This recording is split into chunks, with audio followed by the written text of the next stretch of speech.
I wanted to go over a bit of our mindset. So I wanted to start off each one of these with some mindset. And this one, I'm not going to share my screen and show what I'm looking at, but it will be available for you because the view on my side, when I do that, I can see myself pretty well. But when I look at the recording, I see that, all of us are those little thumbnails on the side. So I want to be able to have everybody look at, I guess, me speaking it rather than just look at a document as we talk about this.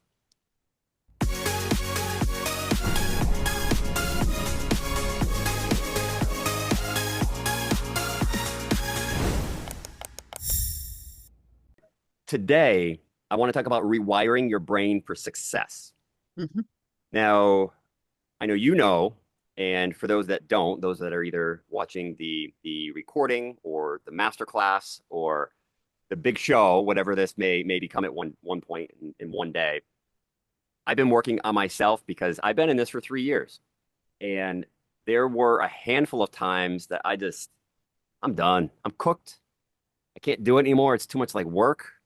Or, it's been so long and I don't even know what to make for content. I feel like I'm saying the same thing over and over, even when I've only done like 2 videos that month. It's like, what do I talk about? There's a million things. And we talked a lot about that last week, going into just others' comments and your coaching calls and conversations with others. They're all topics that people deal with. Easily can make a 15-second or a 30-second video, very easily. But as I've gone through all that, I got to a point I said, you know what? I really need to focus on my mind. And that was a focus of mine from the beginning. But just thinking about it isn't enough. You have to act. You have to take initiative to make that change. When you talk to people, be aware of what you're saying and also look at others. And you always want to evaluate other people, not because you're judging them, because we don't want to judge because we don't know what situation people are in. But at the same time, you want to be aware of what they're doing. And you can hear things. When you talk to somebody and everything is me, me, me, me, me, I usually call those people memes. And I don't say, oh, man, they're so self centered. All they think about themselves. It's just the way that they communicate. It's very easy for any one of us to talk about ourselves and what we Mhm. do. So when we're lost for words, we talk about ourselves. When you get more educated, more mindful about communicating with somebody, you get to a point where you want to know more about them. Josh mentioned that he started in pools when he was 14 or so, and instead of saying, yeah, I was young too. My daddy owned his own pool business and I could go on like that. Or I could say, Josh, you started at 14. What got you into it? Did you just like swimming or was your neighbor a pool guy and you saw him in and out all the time? And, so something like that really makes people feel valuable. It makes them feel interested and they get that connection with you. And I mean, me and Josh have many connections. Me and Jerry, we have many connections. I have Mhm. connections with most people in my circle. And there's a Right. reason for that. Yes. And a big one is that we're putting ourselves in a situation where we're around others that we can absorb their energy, absorb their positive thoughts, and hopefully at the same time neutralize their negative thoughts. Because I mentioned it on our last day's Zoom call was that it's not, I have to do this. It's, I get to do this. You have the ability to do this. You woke up today. You're on this side of the grass, some will say. I think that was from Another our day call for yesterday. opportunities. Yeah. And so I wanted to start with being grateful. So having a morning practice of gratitude. And it's more than just positive thinking, but it helps to rewire your brain and look for opportunities instead of problems. We'll get into this in a little bit more. And I don't want to, again, spend too much time, but because we have a lot of editing and everything to do. But doing this every day, even though you're saying, okay, yeah, all right, let me see. I'm grateful for my wife. I'm grateful for my kids, and I'm grateful for my truck because it gets me around. Great. So that's great because at the beginning, that's how you start. But once you do it every day, it will start to reduce stress. It will start to reduce anxiety, and it will help create motivation and productivity. because we know that there's days that we are on it.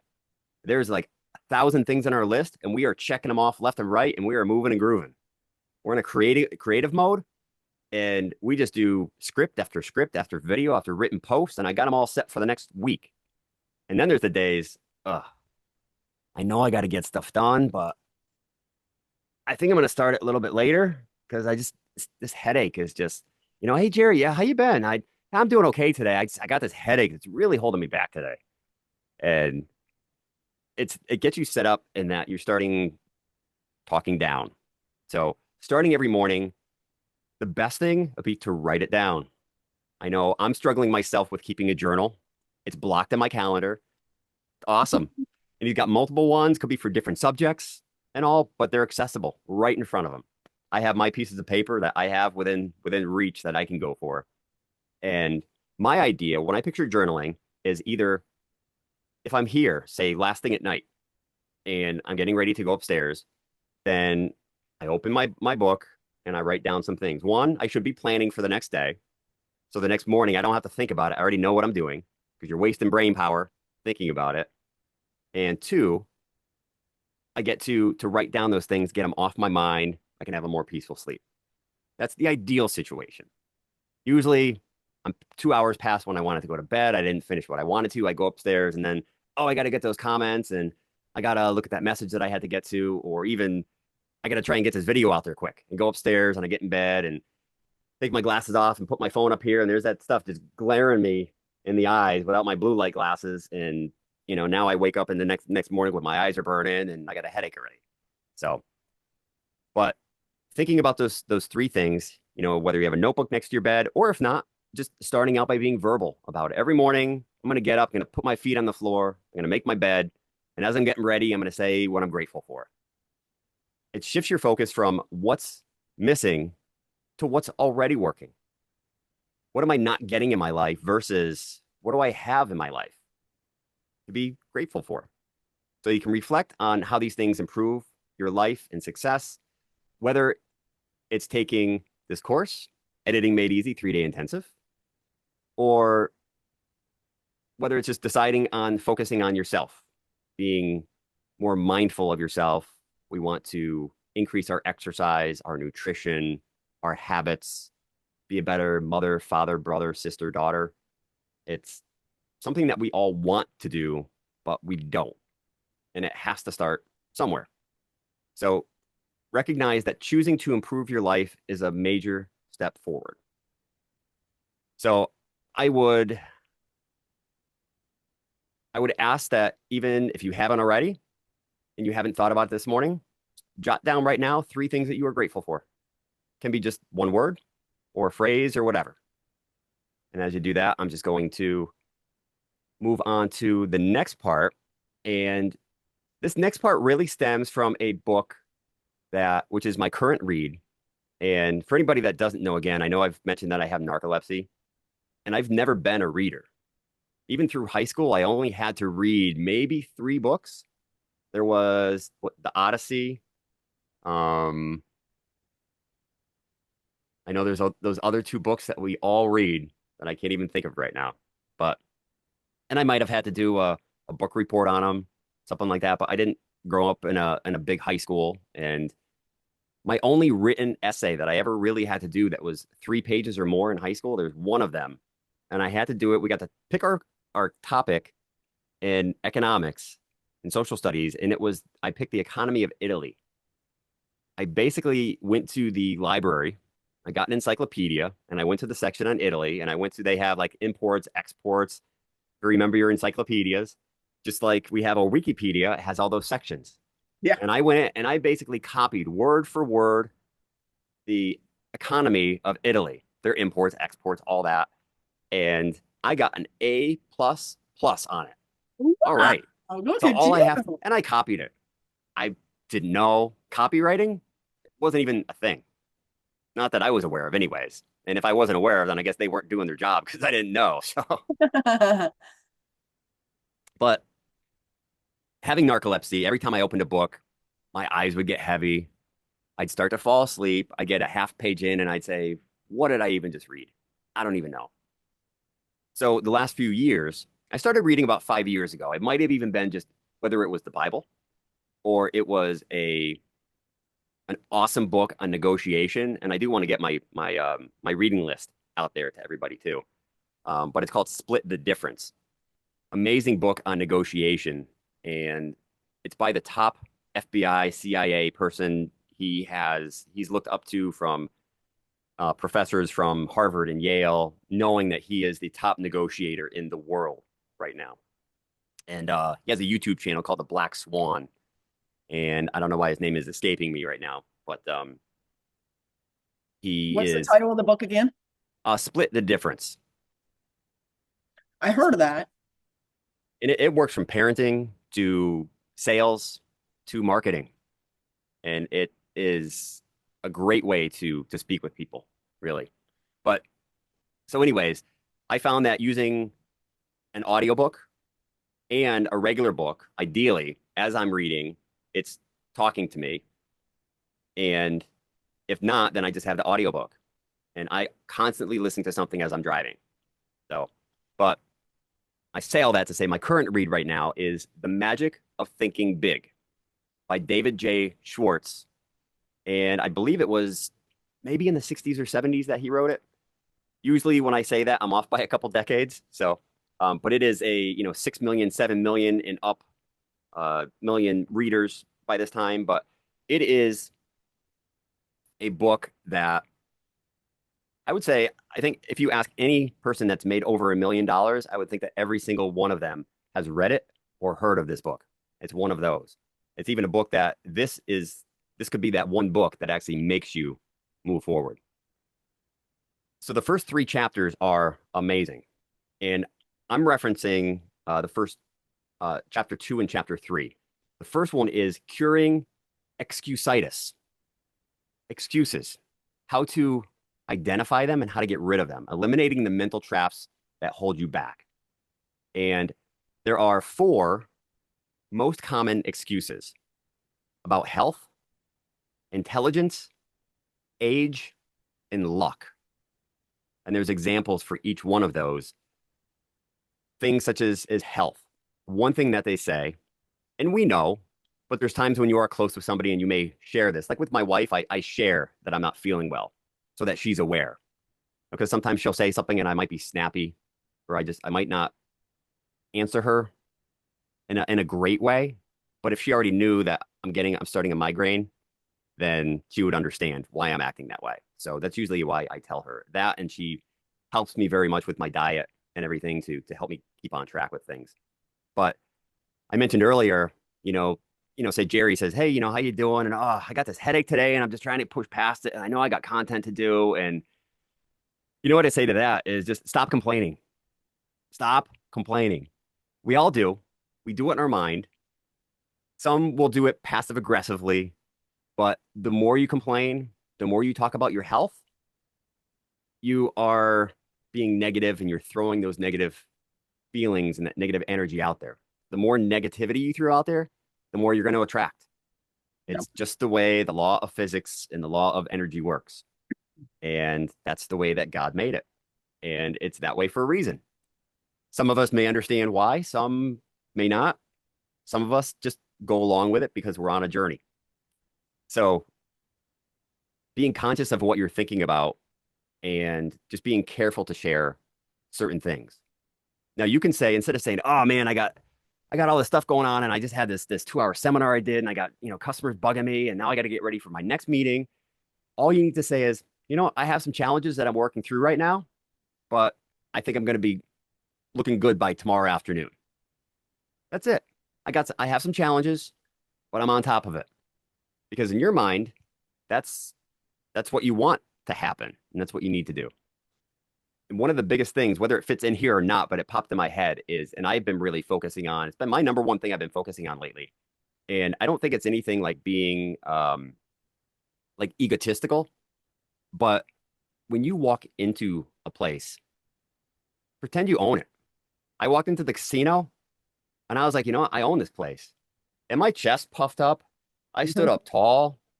And when I walked in, I had a sweatshirt and a hat, and of course my God Soldier's hat that I love. I put that on, and I had I wasn't looking, I wasn't in a three-piece suit.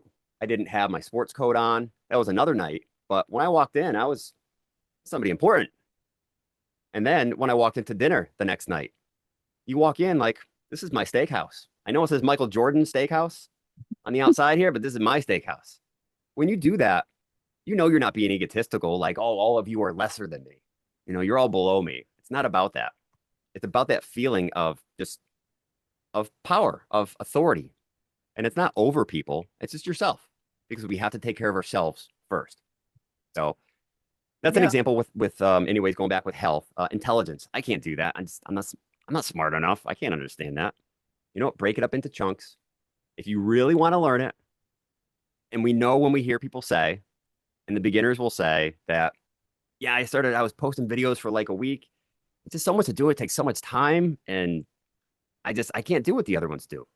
You explain this is a marathon. It's not a race. You move at your own pace. You do what you can. You do one a week and you grow from there. You do 15 to 30-second video, and then you worry about doing a 20-minute process video. You have to start somewhere. And starting at those, you break it down into those small pieces. And then each time you complete something, you win. And then share that with somebody. Just content everywhere. So, and then the other two quick, obviously age. Well, I'm too old to do that. Who's gonna Got hire something to me? say about that. Yeah. I'm 66 years old. Yep. I'm teaching women to be more flexible and mobile with group fitness 3 times a week. What would you say your average age is of your clients? Or like Um, the biggest grouping? 20s, 30s, 40s? I I have a couple that are in their 60s. I Yeah. have people that are in their 60s. I guess my youngest one would probably be mid 40s. Yeah. Yeah, so they know the importance of movement, moving your body every day. And I would not be as active as I am if I didn't. And there are days that, what, I don't feel like teaching tonight, but I've got 8 people signed up. That's right. I got to show up That's right. and hold me accountable. And afterwards, I just felt like $1 million. Right. And and you know what else? I still get the butterflies in my stomach before I teach. And That's good. when the day that I wake up and I don't have those, I know it's time to probably move on to something else. That's right. But I get them every doggone time. So I That's love the right. That's butterfly. good. It's not it's not nervousness, it's excitement. Hmm. And and a lot of people don't realize that a lot of times they turn because we hear all the time about anxiety and depression. So as soon as they get that feeling, oh, I feel anxious. Oh, I feel anxious. When I was a kid, it was your nerves. You're nervous. It's just your nerves. There wasn't I knew there wasn't depression. Maybe I heard of it, but it wasn't like it is now by any means. But you heard of anxiousness, but it was more your nerves. And now you feel good afterwards because one, you did something for yourself, and Mhm. two, you helped those 8 people get further than they were when they thought about coming that night. Right, So, right. and we try and explain that, somebody who's new is just making that move, just starting it is the biggest thing. And Yeah, then you just worry about starting, and then we'll move from there. right. I'm sure when somebody comes in, Jerry, you say, maybe you evaluate them first and Hmm. you say, okay, this is where you are, and that's okay because you have to start somewhere, and that's your starting point. So, Yeah, and we meet them where they are in their fitness level. So and I always encourage them to say, look, every woman in this room was right where you are now. right. And they kept coming back. And now I can't get rid of And that's them. great. Creating those long-term relationships. Hmm. And, these are the sorts of things like the little conversations that we have by having a live session that is going to help others. So I'm Hmm. glad that things like this get in here. And, even Josh said it's about helping others that will move mountains for you. So it'll Yes. move mountains for you because you get to a point. Many people may come in this and say, all right, I'm going to earn some extra money, going to earn some extra money and help with the bills and help pay down my debt. And depending on what area they get into, you get to a certain point where, sure, your goal is to ultimately make money, but you're helping people. And when you Mhm. get to that point, you don't so much think about the money. You Correct. are, but it's not. It's in a blanket in the corner. It's covered by a blanket. And you know it's going to come because you've gotten your mindset that far. You know it's going to come. But now it's about helping others because you know when you help others that that will follow. So being confident in that and not making excuses is a big way to get there. Uh, somebody saying, I don't have the resources, start wherever you are. You're not going to have assets or, any sort of training to put in your group. If you have a group and you're starting a community, well, what do I put in there? That's one of the biggest questions. I started a community. I don't have anything in there. Should I open it? Yeah, open it and share what you're going through every day. And I remember hearing that like every day back a couple of years ago. I didn't do much about it, but now you understand how important that is. So we make sure that that is there. And once you get to these certain points, you keep taking these steps higher and higher. That step behind you is still there. You've kind of banked that information, and it makes it easier as you go. If I were to think everything that I get done in a day or a week now, if I were to think that a year ago or 2 years ago, there's no way I could do that. I can't do all that in one day, but you can because you plug away at it little by little, and then it grows to something bigger. So, um, what I would say for this is write down your most used excuse and keep it in front of you and just be aware of it. I know what mine is, and mine is I'm not feeling well. My head is just headachy, foggy, and I can't create right now. And there's plenty of times I push through, but there's other times that I don't. So if I look down and I see that little note, then maybe it'll push me through just that one more time.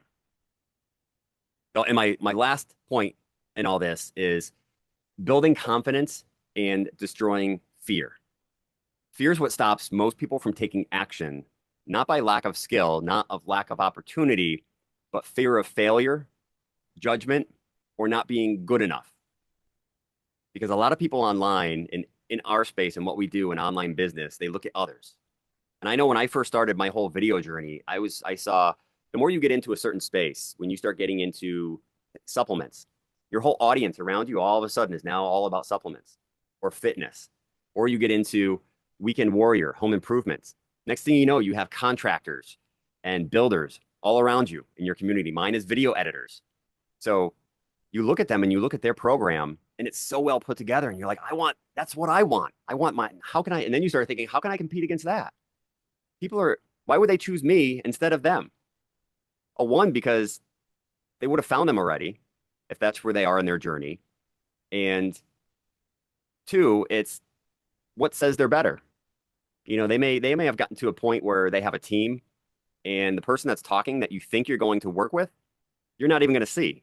You see them now, but you get in there and they have their team of specialists or managers or whatever they want to call them that help you. Maybe we don't know.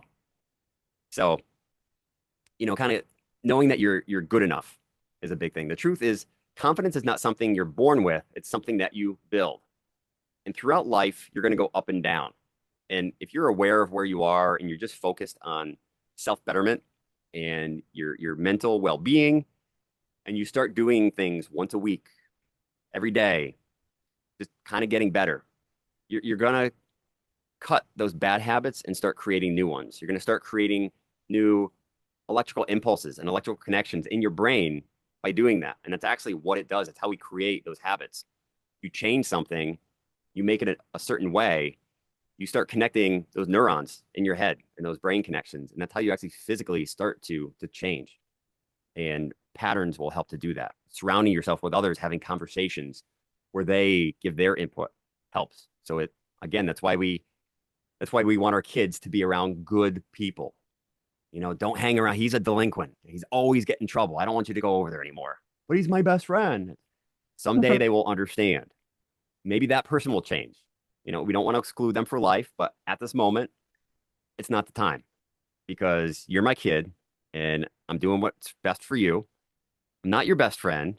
I love to be, and I am in a way, but I'm your parent and I'm here to direct you. And that's the same way that we can be with our students or our proteges or somebody that we're working with is to one, I always feel that leading by example is great. And then again, there's some things that I talk about that I'm not an expert in, that I'm not the best at, and I'm working on myself. but I know that it's part of the process. So I talk about it, but I still work on it myself. So I talk about like editing. Editing's, I don't want to say easy for me, it's challenging, and that's why I love it. But the filming part of it takes time. The film, the angles, the lighting and all that. I don't know how many times I've done a video and I felt I got it so right. And I go back and I'm like, ah, it's all blurry. I forgot to, focus on it. I was moving through, but I forgot to focus through it.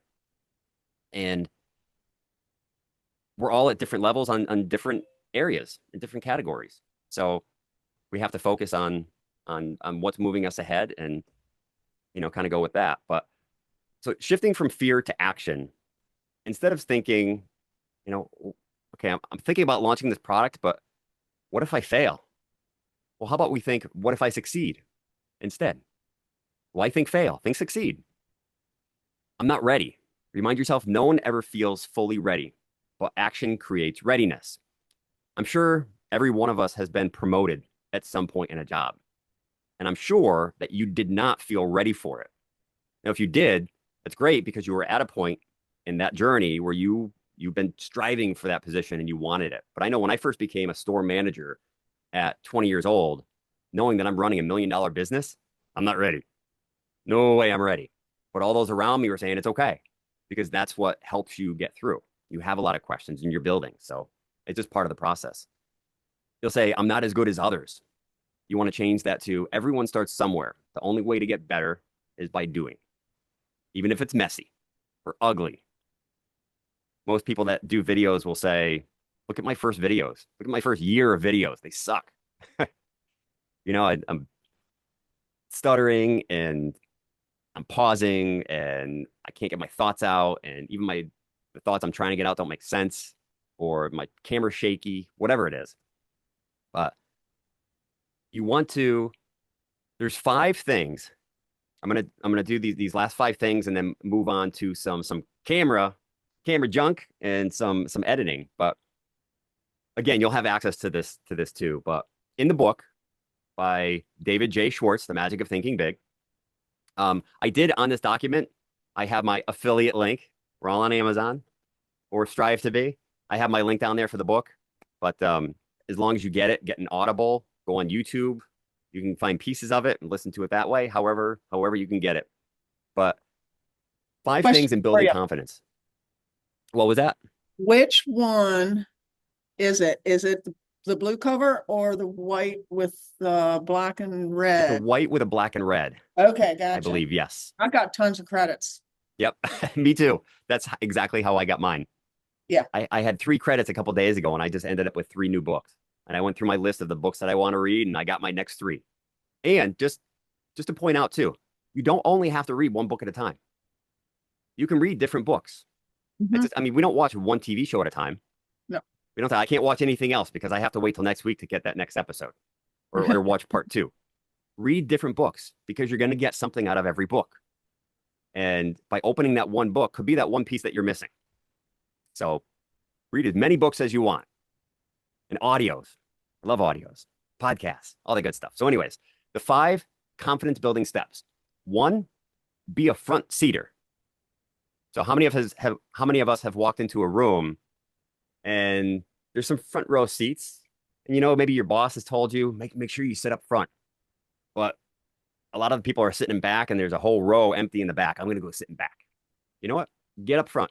Just sit up front because the person talking for one is going to talk to you. They're putting out an energy.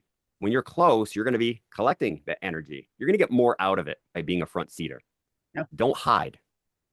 Sitting in the back helps you hide. It doesn't help with confidence. You want to sit in the front, show up, and be seen.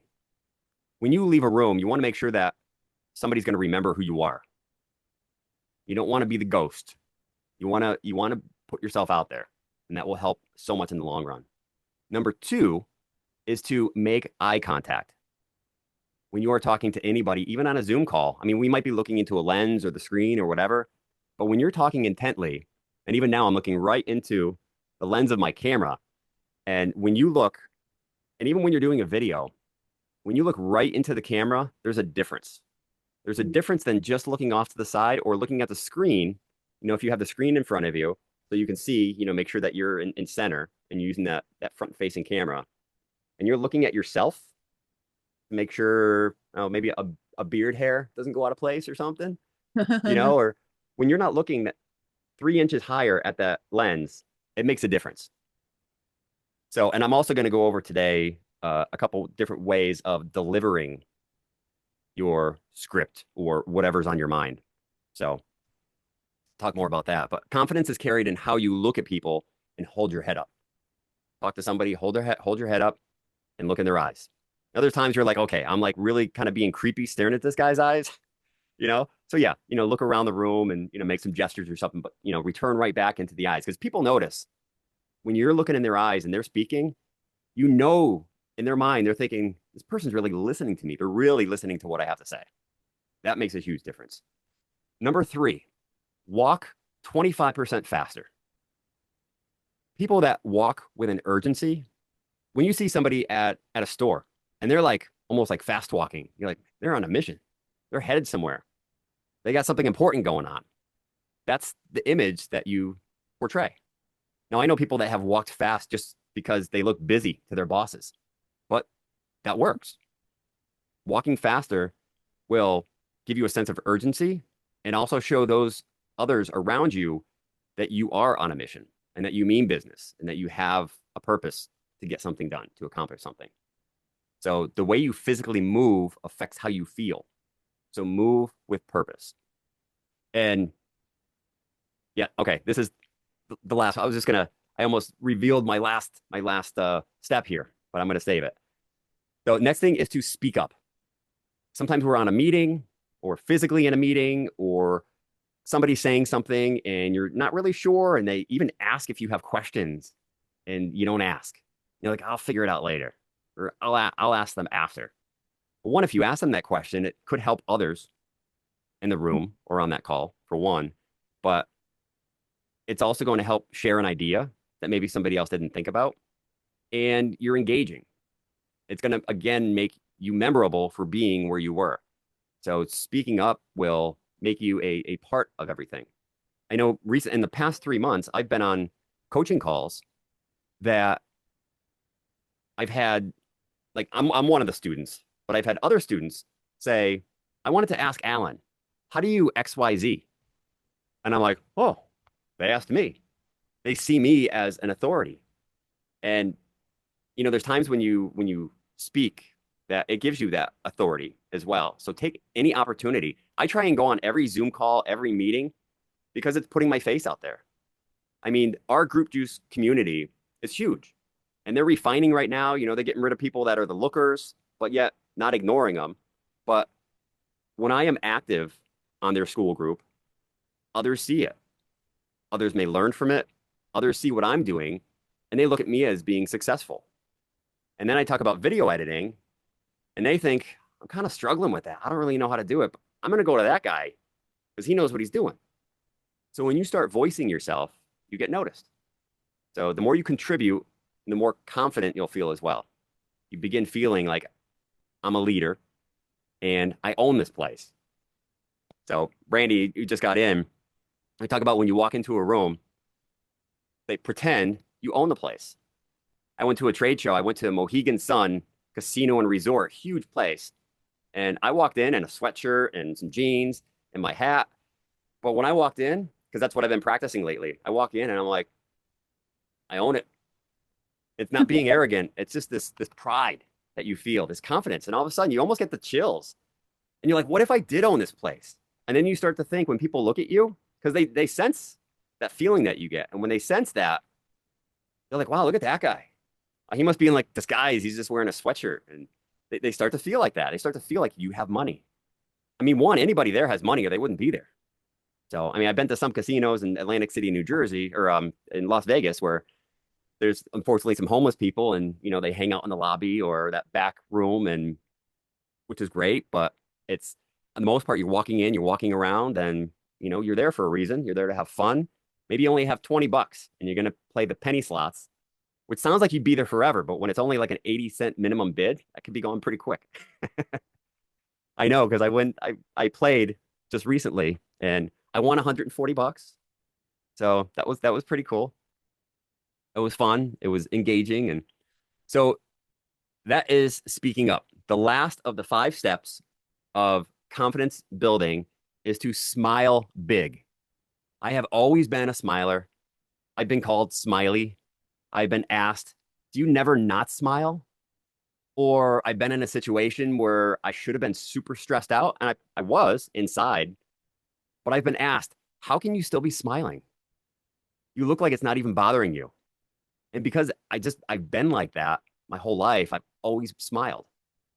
When you have a problem present itself and you're all, and I've done this too, you're all like, you're looking worried and you're stressed and your eyebrows are down and every muscle in your face is all tensed up and wrinkled and they feel that negativity and you're feeding your negativity. If you notice you're doing that, just do that. As soon as you smile, you instantly feel better. If you're not feeling good, just tell yourself, smile. You're going to argue with yourself, right? You got the good and the bad. You're going to say, smile to yourself. What are you talking? I'm not smiling right now. I feel like crap. Just go ahead and smile. It'll feel better. All right, I'll try it. Yeah, I feel better. But it really works. There's been times when I felt just like shit. I felt terrible. And I knew I had to get stuff done. And I've been listening to Les Brown or somebody else on YouTube and trying to motivate myself. I put on some music and I'll dance. I've been in my bedroom and I'm just like dancing. However, I don't care how I'm doing it, but when you dance and you move, motion just changes your attitude. And then put a smile on your face. And before you know, you're like, it's not so bad. So there's times when I've been sitting down here for hours and so many times that I'm like, oh, I got to get this done. I got to get this done. And afterwards, you're like, I didn't really do anything but like engage and maybe organize my emails. But when you get up, walk around, smile, something, do some jumping jacks, just get your body moving.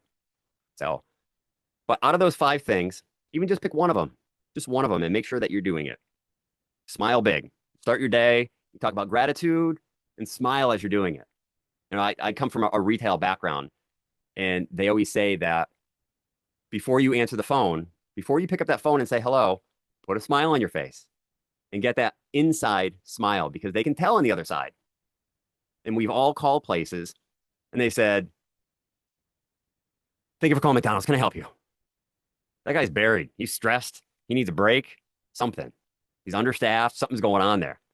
And then you get the people that they're busy because you've been to that place and they're busy all the time. But when she answers, she says, thank you for calling XYZ.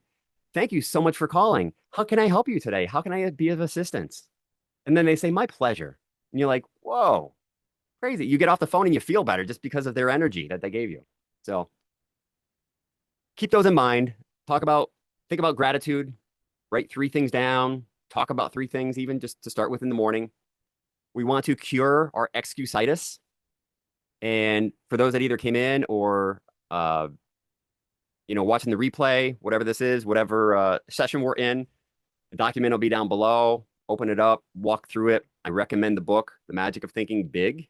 It has helped many millionaires get to where they are. And being a millionaire is all about mindset. It's about acting.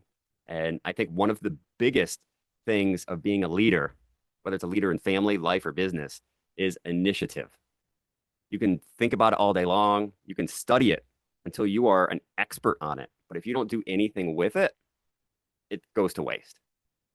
You have to do something about it. So I have to get out of that mindset and try and just smile, depending on how you're feeling. It'll make you feel a whole lot better. So again, if you're looking for that book, it's at the bottom there. But yeah, I think it's the white and blue one.